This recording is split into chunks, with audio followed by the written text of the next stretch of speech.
Bonjour à tous et bienvenue dans Chine France le journal, votre émission quotidienne d'information sur la Chine en français sur Mandarin TV. Sans transition, voici les titres de l'actualité. 40 milliards, c'est le nombre de fois que les codes de santé ont été scannés en Chine. Ce système de lutte contre l'épidémie est particulièrement apprécié dans le pays. Les réunions de la conférence consultative politique du peuple chinois débutent aujourd'hui à Beijing. Elles se poursuivront jusqu'au 10 mars. 2021 marque le 70e anniversaire de l'établissement de liens diplomatiques entre la Chine et le Pakistan. Pour l'occasion, une cérémonie a eu lieu mardi à Beijing.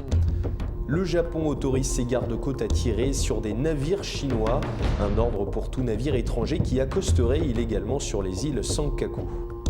La Chine publie de nouvelles images de Mars prises depuis la sonde Tianwen-1. Ce vaisseau mène des études scientifiques depuis le 26 février. À Shanghai, le plus grand planétarium du monde entrera en service à titre expérimental en juin, une annonce faite par les autorités locales en début de semaine. C'est un nouveau système sanitaire qui connaît un grand succès en Chine. Les codes de santé ont été scannés 40 milliards de fois dans le pays. Ils permettent aux Chinois de se déplacer en montrant les informations concernant leur état de santé. Un moyen efficace donc pour lutter contre l'épidémie, comme vous allez le voir dans ce reportage. Durant la lutte contre l'épidémie, 900 millions de personnes ont demandé le code de santé sur la plateforme nationale intégrée de services gouvernementaux. Les codes ont été utilisés plus de 40 milliards de fois selon le 47e rapport sur le développement de l'Internet en Chine, publié récemment par le Centre d'information sur le réseau Internet chinois. Grâce au partage de données permis par la plateforme nationale intégrée de services gouvernementaux, la plupart des provinces chinoises partagent des informations sur le code de santé et reconnaissent mutuellement les codes. Par conséquent, les gens peuvent se déplacer en montrant les informations confirmant l'état de santé normal dans le code sur la plateforme nationale ou le code vert de différentes villes, sans demander ou montrer un code de santé local de la ville d'arrivée, ni montrer d'autres passes sanitaires, facilitant davantage les déplacements de personnes. Le code de santé s'avère très efficace pour rendre service aux personnes en ce qui concerne les soins médicaux et d'autres démarches. Dans la province du Fujian, l'application synchronisée de plusieurs codes, y compris le code de santé électronique, le code de remboursement de frais médicaux et le code de paiement, a été introduite dans 14 hôpitaux provinciaux avec 36,8 millions d'utilisateurs. Dans la province du Guangdong, 70,97 millions d'habitants ont activé le code de santé électronique pour bénéficier des services médicaux plus rapidement. Chaque individu ayant un code, il peut l'utiliser dans n'importe quel établissement de santé dans la province. À Hangzhou, dans la province du Zhejiang, le code de santé est intégré dans la carte de dossier médical électronique et la carte de sécurité sociale. Il sera également utilisé dans le transport en commun, le commerce et le tourisme à l'avenir. Le code de santé ne sera pas seulement utilisé pour les voyages. Vu ses liens avec la consultation médicale sur l'Internet, la santé et la prise en charge de la vieillesse, il développera des formes d'activités relatives à la protection sociale, comme l'assurance, selon Zhu Ping, chef du centre de recherche sur la technologie de l'information de l'Institut chinois de normalisation de l'électronique. Comme le code devient universellement reconnu, il jouera un rôle de plus en plus important à l'avenir. Et d'ailleurs, dans l'actualité liée au Covid-19, des chercheurs cambodgiens et thaïlandais ont fait une découverte importante, des coronavirus proches de celui à l'origine de la pandémie mondiale actuelle, une trouvaille faite grâce à des échantillons prélevés sur des chauves-souris. Des chercheurs au Cambodge et en Thaïlande ont découvert des coronavirus proches de celui à l'origine de la pandémie mondiale actuelle sur des échantillons prélevés sur des chauves-souris, a récemment rapporté le quotidien South China Morning Post. Selon ce dernier, leur découverte, l'un dans le congélateur d'un laboratoire à Phnom Penh et l'autre dans un tuyau d'irrigation dans une réserve naturelle en Thaïlande, ne constituaient pas les endroits les plus évidents pour la recherche de l'origine du coronavirus SARS-CoV-2, responsable de la pandémie mortelle qui frappe la planète. Une équipe de chercheurs de l'Institut Pasteur au Cambodge a ainsi découvert parmi plus de 400 échantillons prélevés en 2010 sur des chauves-souris un agent pathogène considéré comme l'un des plus proches parents connus du SARS-CoV-2.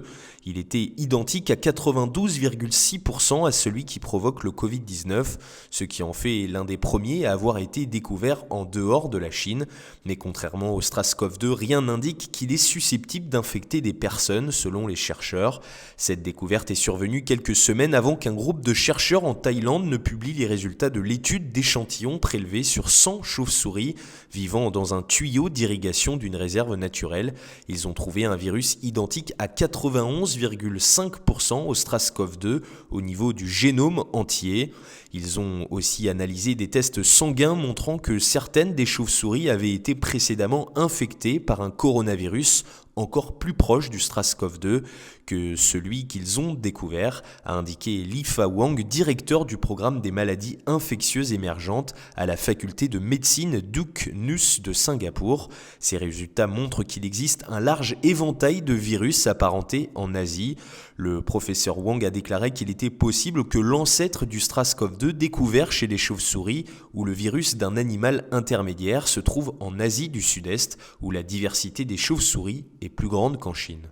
À Beijing, les réunions de la conférence consultative politique du peuple chinois ont débuté jeudi. Au programme, la reprise économique, le développement rural et la sécurité à Hong Kong. La session se poursuivra jusqu'au 10 mars prochain. La conférence consultative politique du peuple chinois commence aujourd'hui sa session annuelle à Beijing. L'ordre du jour de cette session a été présenté mercredi lors d'une conférence de presse. Les principaux sujets à examiner pendant la session qui se poursuit jusqu'au 10 mars concernent entre autres la reprise économique, le développement rural et la sécurité à Hong Kong. Guo Weiming, porte-parole du 13e comité national de la conférence consultative politique du peuple chinois, a indiqué la promulgation de la loi sur la sécurité nationale de Hong Kong et l'amélioration du système électoral de la région administrative spéciale consiste à préserver un pays, deux systèmes et à faire en sorte que la politique progresse régulièrement. La conférence consultative politique du peuple chinois soutient fermement l'administration de Hong Kong par les Hongkongais. En tant que problème à la fois national et mondial, la vaccination contre le Covid-19 suscite également beaucoup d'intérêt. Guo Ming a ajouté « Fin février, la Chine a administré plus de 52 millions de doses. La Chine applique strictement des normes techniques élevées tout en produisant rapidement ces vaccins, conformément aux normes de l'OMS.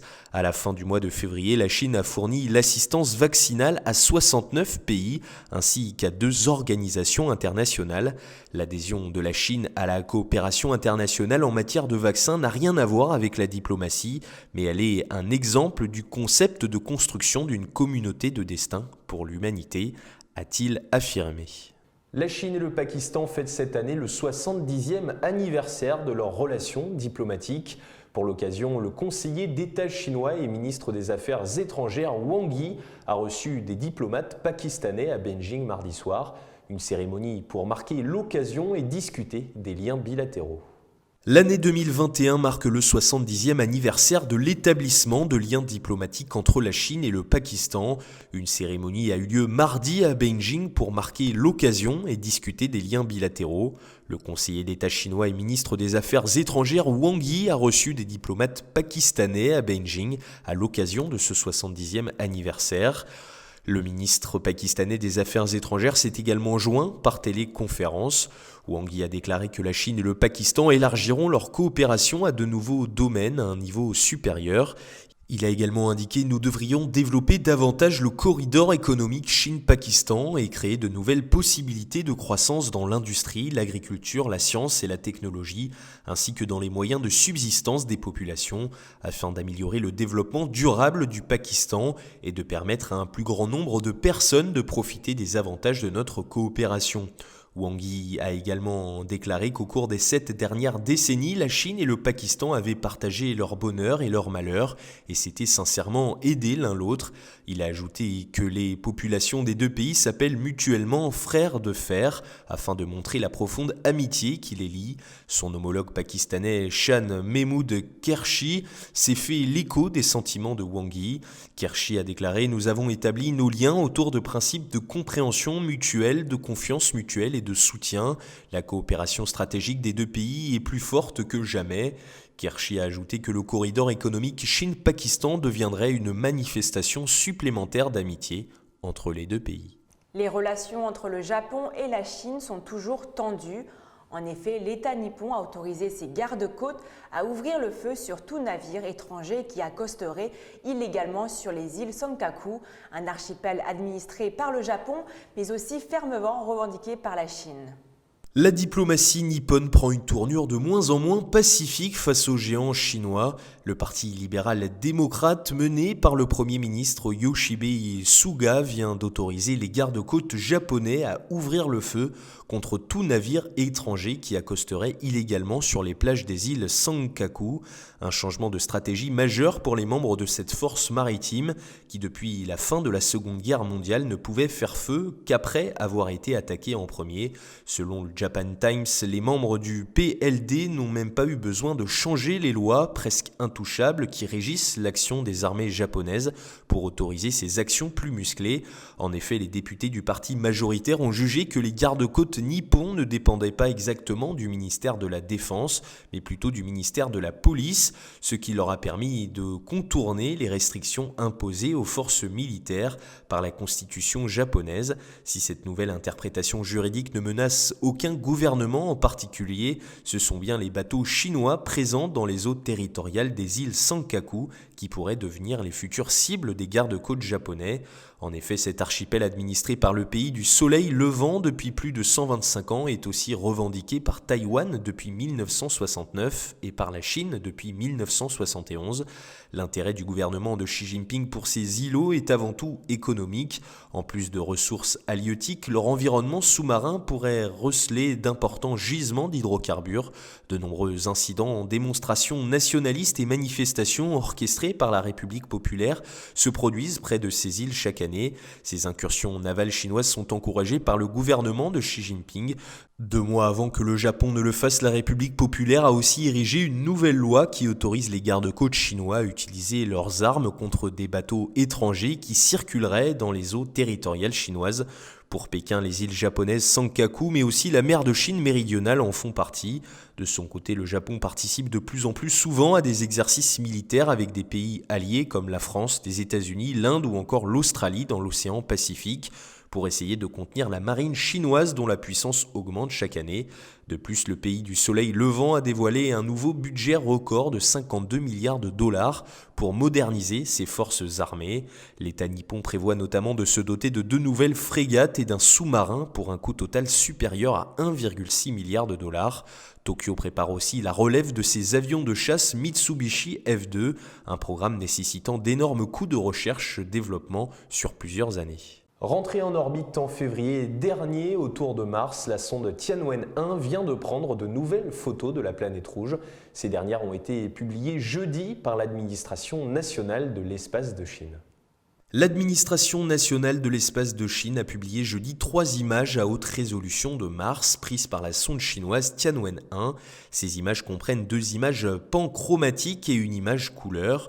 Les images panchromatiques ont été prises par la caméra à haute résolution de Tianwen-1 à une distance de 330 à 350 km au-dessus de la surface de Mars avec une résolution de près de 0,7 mètres. Sur les images, des reliefs martiens tels que des petits cratères, des crêtes de montagnes et des dunes sont clairement visibles. On estime que le diamètre du plus grand cratère d'impact des images est d'environ 620 mètres. L'image couleur est celle de la région du pôle nord de la planète rouge, prise par la caméra à moyenne résolution. Les caméras à haute résolution et à moyenne résolution, le spectromètre et d'autres appareils scientifiques à bord de l'orbiteur ont été allumés successivement pour recueillir les données. La caméra à moyenne résolution est capable à la fois d'une exposition automatique automatique et d'une exposition télécommandée, lui permettant ainsi de cartographier les images de l'ensemble du globe de Mars et d'étudier la topographie de la planète. La Chine a lancé Tianwen-1 le 23 juillet 2020. Le vaisseau spatial qui se compose d'un orbiteur, d'un atterrisseur et d'un rover est entré en orbite de stationnement autour de Mars après avoir effectué une manœuvre orbitale le 24 février. La sonde Tianwen-1 mène des études scientifiques depuis le 26 février. Et justement, restons dans l'actualité spatiale avec le plus grand planétarium du monde. Selon les autorités locales, il entrera en service à titre expérimental à Shanghai en juin prochain. Ce planétarium abrite quelques 70 météorites et plus de 120 collections d'objets. Le planétarium de Shanghai, une filiale du musée de la science et des technologies, devrait entrer en service à titre expérimental en juin, ont indiqué les autorités locales. Situé dans la nouvelle zone de Pudong, le planétarium dispose d'une surface totale de plus de 38 000 m². Il devrait devenir le plus grand planétarium du monde en termes de surface au sol. L'édifice est doté d'un bâtiment principal et d'installations auxiliaires telles qu'un centre d'exploration pour les jeunes et 2 observatoires pour le public. Sa zone d'exposition atteindra 12 500 m² au total. Le planétarium abrite quelques 70 météorites venant entre autres de la Lune, de Mars et de Vesta, ainsi que plus de 120 collections d'objets dont des œuvres originales d'Isaac Newton, de Galileo Galilei, de Johannes Kepler et d'autres maîtres. Les technologies comprenant la visualisation des données, la réalité augmentée, la réalité virtuelle, la biométrie et l'intelligence artificielle seront appliquées pour que le public puisse acquérir des connaissances scientifiques astronomiques via l'interaction. Un point sport maintenant, le Shenzhen Football Club, équipe de Super League chinoise, recrute Juan Fernando Quintero. L'international colombien de 28 ans arrive en provenance de River Plate pour un montant de 5,9 millions d'euros. Les détails de ce transfert dans ce sujet. Comme attendu depuis plusieurs semaines, le Shenzhen FC, équipe de Super League chinoise, a confirmé la signature de Juan Fernando Quintero en provenance de River Plate. L'international colombien de 28 ans, passé par Rennes de 2015 à 2016, a rejoint l'équipe entraînée par Jordi Cruyff pour un montant annoncé de 5,9 millions d'euros, soit 7,11 millions de dollars à la fin de l'année dernière. Mais la signature n'a été officiellement annoncée que lundi. Quintero, qui a joué 28 fois pour son pays, est la signature la plus chère à ce jour en prévision de la prochaine saison de la Super League chinoise qui devrait débuter fin avril. Et c'est la fin de notre journal. Merci à tous de nous avoir suivis. N'oubliez pas, vous pouvez retrouver toutes nos vidéos sur notre chaîne YouTube et vous pouvez cliquer en bas à droite de notre vidéo pour vous abonner ou cliquer sur la clochette pour recevoir toutes les notifications et ne rien rater sur Mandarin TV. Très belle journée ou très belle soirée avec Mandarin TV.